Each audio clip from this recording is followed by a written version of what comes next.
Subscribe कीजिए BGT news को और प्रेस कीजिए इस बेल आइकन को ताकि आपको मिल सके सहारनपुर की राजनीति से जुड़ी हुई हर वीडियो और न्यूज सबसे पहले।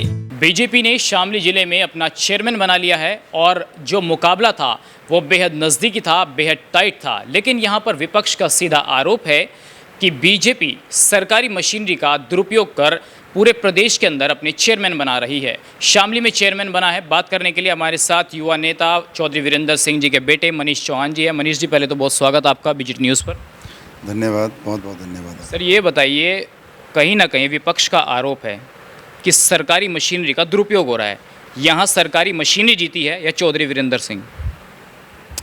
देखिए, यहाँ पे अब मुझे नहीं लगता वो किस बिहाफ पे ये बात कह रहे हैं कि सरकारी मशीनरी का दुरुपयोग हुआ है।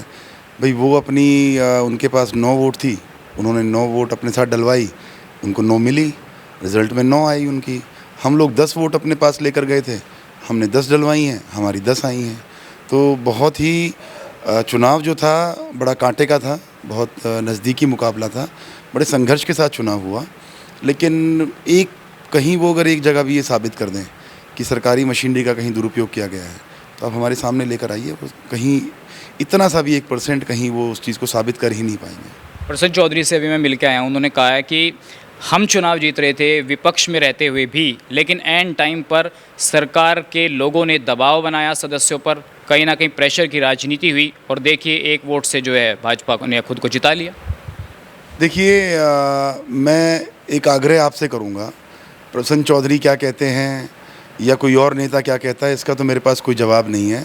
लेकिन आप 19 सदस्य हैं यहाँ पर और 10 सदस्यों ने मुझे वोट दिया है।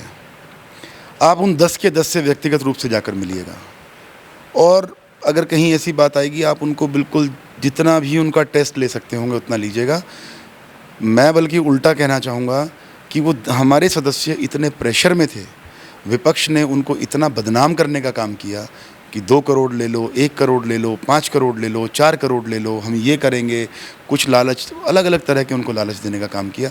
तो हमारे सदस्यों ने हमसे खुद आग्रह किया, जब वो बैठे उन्होंने कहा जी हम आपको खुली वोट देंगे, हम वोट छुपा के रखना ही नहीं चाहते, क्योंकि उन लोगों ने हमें ऑलरेडी इतना बदनाम कर दिया है कि कहीं गड़बड़ ना हो जाए, अगर गलती से भी एक आधी वोट ख़राब हो गई तो हम सबके जो बलिदान है, जो त्याग है, जो हम 1-1 करोड़ के 2-2 करोड़ के बैग हमारे सामने रख रहे हैं, हम उनको ठुकरा रहे हैं। हमारा मकसद जनता ने हमको भेजा है, जनता ने हमको चुनकर भेजा है इसलिए कि हम विकास कर सकें। जनता ने हमारा चुनाव इसलिए किया है कि हमारी जो सरकार की योजनाएँ हैं हम उनका लाभ उन तक पहुँचा सकें। तो हम उन चीज़ों को तभी कर पाएंगे अगर हम आप लोगों के साथ जुड़ेंगे।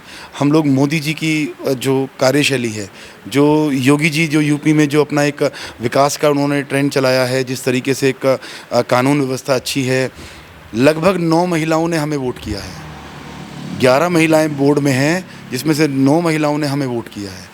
उनका मकसद क्या था? वो सिर्फ योगी जी में जो उन्होंने कानून व्यवस्था अपनी सुचारू रूप से चलाई है, जिस तरीके से महिलाओं को सुरक्षा प्रदान की है, तो उसी चीज़ को वो आगे लेके जाना चाहती हैं।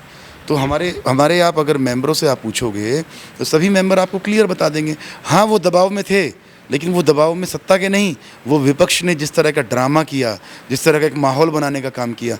अच्छा, मैं आपसे कहता हूँ, आप मीडिया लाइन से जुड़े हुए हैं, आप सोशल मीडिया की पोस्ट उठा लीजिए। जो चुनाव से 2 दिन पूर्व लोकदल वालों ने डालना शुरू किया, समाजवादी के कार्यकर्ताओं ने डालनी शुरू की, उनकी पोस्ट में, और मैंने भी अपील की थी कि आप रजवाड़ा फार्म पहुँचे।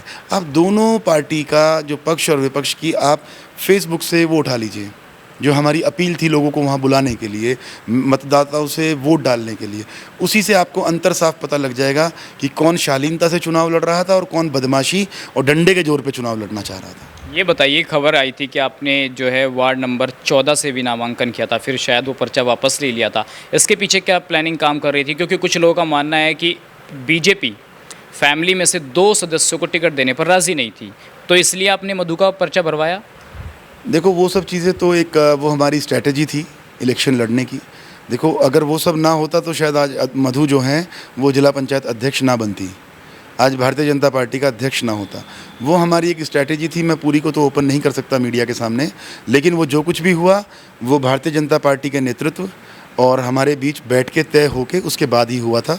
ऐसा नहीं है कि मैंने जो नॉमिनेशन फ़ाइल किया था, नॉमिनेशन फ़ाइल जानबूझ के किया था, नॉमिनेशन फाइल जिस दिन किया था ये तय था कि मैं 15 तारीख को नॉमिनेशन उठाऊंगा, अपना 17 तारीख को कि मुझे पर्चा उठाना है।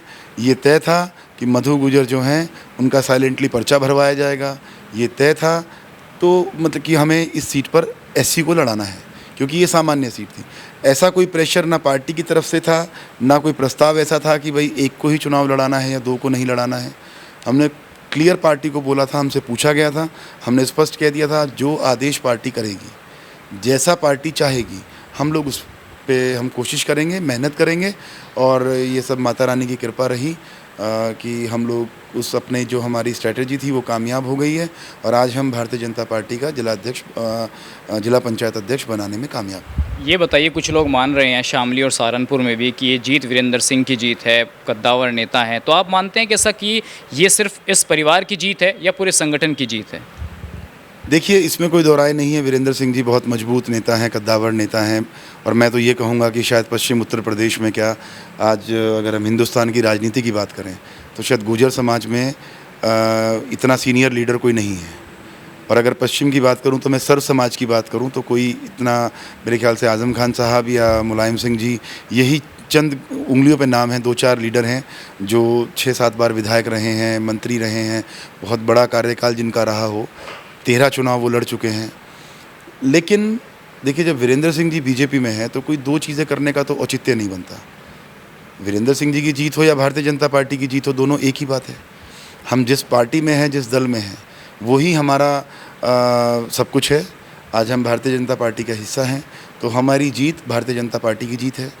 और मैं तो ये कहूँगा कि सभी, ये पूरे संगठन की, पूरे पार्टी की और सभी जो हमारा नेतृत्व, चाहे वो केंद्र का नेतृत्व हो, चाहे वो प्रदेश का हो, उन सब ने मिल के हम लोग जहाँ जहाँ हम उन लोगों की ज़रूरत पड़ी, कोई भी विकास कार्य करने में, किसी भी काम को कराने में, तो वो लोग हमारे साथ खड़े रहे और उसी का नतीजा है कि आज हम लोग इस चुनाव की। एक अंतिम सवाल, सहारनपुर की सियासत में, राजनीति में भी आपका काफ़ी दखल माना जाता है, बहुत सम्मान करते हैं वहाँ के लोग भी आपका।